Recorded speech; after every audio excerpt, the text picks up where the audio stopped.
سلمت على البنات. البنات اسم مجرور بالضمة، الفتحة، الكسرة. الإجابة الصحيحة اسم مجرور وعلامة جره الكسرة.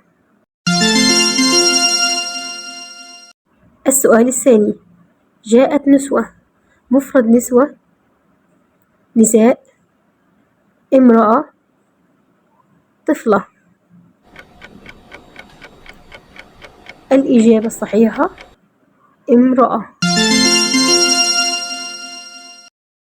السؤال الثالث: الرجال يأكلون الطعام. كلمة يأكلون فعل مضارع مرفوع بثبوت النون، بحذف النون، بإضمار النون.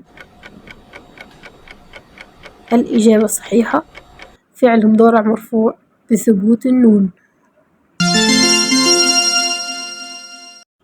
السؤال الرابع: أطع الله تدخل الجنة. علامة الترقيم بين الجملتين فاصلة منقوطة، أداة استفهام، نقطتين. الإجابة الصحيحة فاصلة منقوطة. السؤال الخامس: هذا كتاب الله. كلمة كتاب تعرب خبر، نعت، بدل. الإجابة الصحيحة خبر. السؤال السادس: هؤلاء هن الفتيات نقط العلم: يدرسون، يدرسن، يدرسان. الإجابة الصحيحة يدرسن.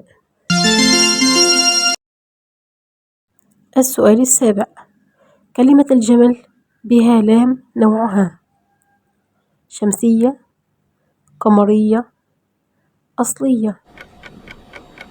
الإجابة الصحيحة قمرية. السؤال الثامن: قبل السؤال لا تنسى الاشتراك في القناة، اللايك والشير، وفعلوا زر الجرس عشان تشجيعكم يهمني. ذهبت إلى المنزل. إلى حرف جر، مبني، معرب، منصوب. إن شاء الله هستنى الإجابة في التعليقات. متنسوش اللايك والشير والاشتراك في القناة وفعلوا زر الجرس عشان يوصلكم كل جديد. السلام عليكم.